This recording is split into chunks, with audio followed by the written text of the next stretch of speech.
What if I told you that your biggest client is actually costing your firm more than you realize? In fact, you might actually be subsidizing your largest client's work without even realizing it. This is Lauren Fogelman with Business Success Solution, and I'm not talking about what you're charging them. I'm referring more to the hidden costs that might be eating away at your profits. And because of that, it's going to be potentially holding your firm back from reaching its full potential. And that is exactly what happened earlier today when I was meeting with one of my clients, Nicole, is that as we were going through this particular client and the services that that business is receiving and what they are paying for those services, she realized that, yes, this client is probably bringing in about 22% of her firm's annual income. So this client is paying about $45,000 a year. And on paper, sounds great, right? But the thing is that as we really did a cost analysis, we realized things weren't as profitable as they first appeared. Now, let's go back a little bit. When Nicole first took on this client, this particular client had a very small business. They just needed really the most fundamental accounting services. But over time, this client grew. As a result of that, the scope grew.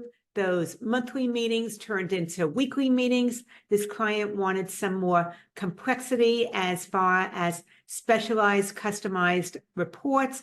And also, there was some business advisory services. But Nicole's fees, they didn't raise the right amount to really stay current with the amount of work that she was delivering and the value, especially that she was doing so much work to be able to offer those meetings and prepare for them and then follow through in the implementation. So the request just kept on growing, but her fees remained pretty stagnant. And when we first met, Nicole told me, I can't raise those fees. This particular client is much too important for my firm, and they've been with me a long time. They've been one of my first clients. Totally get that. But once again, that important client was costing her firm. She was actually subsidizing some of the work with them. Part of it was that as we were going through all the things that she did that she wasn't getting compensated for, there was $17,000 in unbilled time last year alone.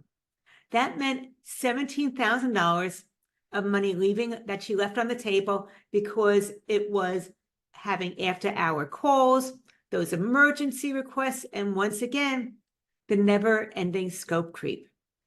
So think about this for your firm. What is the cost of holding on to a difficult client or a large client whose rates might not be reflecting the amount of work that you're doing for them? They're bringing in a large chunk of money each month, but the rate that they're paying is much lower than some of your other clients who aren't as complex. And I realize that if you're holding on to this large client, especially if they're complex and difficult, it might be hurting your profitability, and you might not want to let go of them because they represent such a large amount of money. Totally understand that. We don't want your firm taking a hit, but it's taking a hit in other ways. I just want you to realize that without even digging into the numbers yet. So I want to talk about some of the hidden costs. And the very first one is, so often your largest client, your highest paying one, is actually a low profit client. That was true for Nicole too. In fact, I did some research, and on consulting.com, they found that firms that continue to work with those problem clients actually end up experiencing 15 to 20% lower profitability than if you were to release that client. And once again, it's not just about the money and the revenue that you're generating. It's about really looking at the long-term sustainability. Can you continue to work at this level, or have the scope continue to grow without making adjustments to the fee that they're paying? So once again, lower profitability. So often it's your largest clients that tend to be low quality or low value clients. The next thing is there are some missed opportunities that happen. And that's because these clients may be distracting you from better opportunities. So think about this.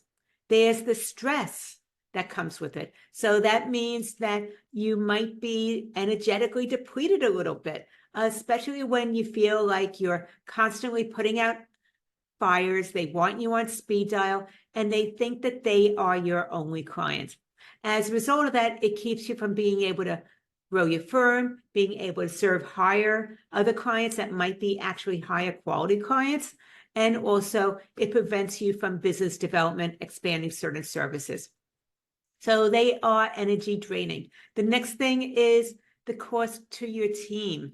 Is your team maybe having burnout because they are stuck with actually managing some of these difficult relationships instead of maybe having the opportunity to contribute to your firm's growth in other ways, or even mentoring some lower level staff. And that is something to think about. It has an impact on your team also. And the third thing is that it sets the wrong precedent. This means that you are setting a precedent of unreasonable demands from these clients, scope creep without constant compensation, and it sets the precedent, or it sets the stage for other clients to possibly be able to do the same thing. I just realized that with something like this, I want to say it's difficult to actually set boundaries when you've already started to blur them. It makes it sound like your boundaries are suggestions as opposed to policy.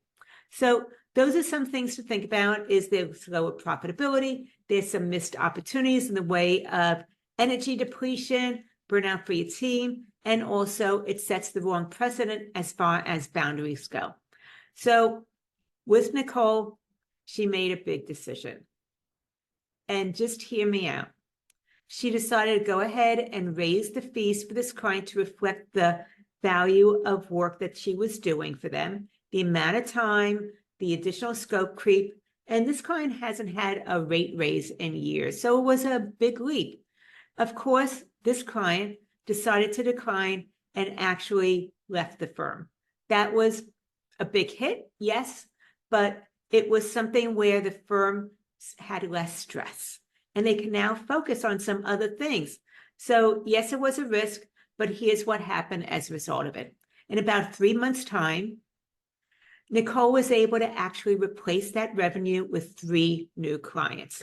These clients were great clients. They respected her, they valued her expertise, and her team's morale went ahead and improved. It rose up dramatically. And most important, Nicole stopped actually dreading those Monday morning meetings with this particular client. But the other part of it is that it also freed up her team to focus on some projects that current clients needed and they didn't have the capacity to get to because they were serving this higher quality client. So it wasn't just about the 3 new clients that she brought in, but that they were able to serve some current clients at a higher rate because they now had the capacity to.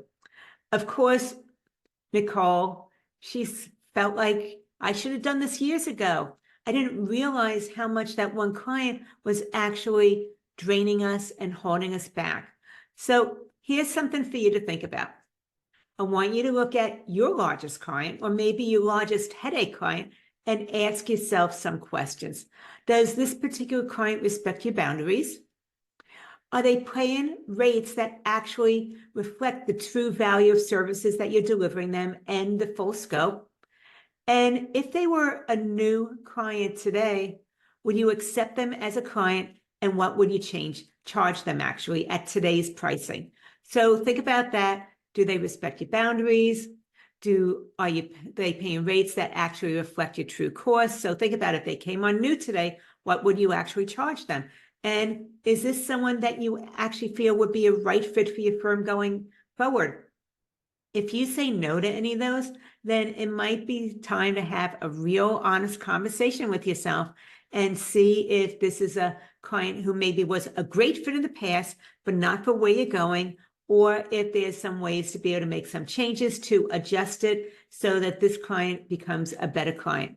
So once again, this is something I did with Nicole. It's something I actually do with all my clients, is look at making sure that not just new clients coming in are paying high quality and paying premium rates, but also going through your current client list and making sure that those legacy clients are up to your new rates and also a right fit for where your firm is going, and how to be able to navigate that process. So if you feel that you are undercharging, you're overworked, you feel trapped by some of those difficult client relationships, then let's talk about how to be able to make those adjustments to your firm so that you can move forward, be more profitable, working with clients who are better fit for your firm's culture, and being able to achieve some of the things that you want to achieve, because now you have the capacity and you have the energy to be able to move forward in that direction. If that appeals to you, then reach out to me at businesssuccesssolution.com/let's talk to be able to get that going, set it in motion, have that conversation. And just remember that your largest clients, you don't want them to be your biggest headaches. They take a cost. There's a cost to them. They take a toll on your firm. We need to be able to correct that so that you can have clients who are a joy to work with, and that it is something that opens up the possibility of moving your firm forward. Anyway, thank you so much. I look forward to hearing from you. Let me know what resonated with you, what you're already doing that this reaffirmed, and where you can use some additional information. I appreciate our connection. Lauren Fogelman, the Business Success Solution, showing accounting firm owners how to double their revenue, working half the time.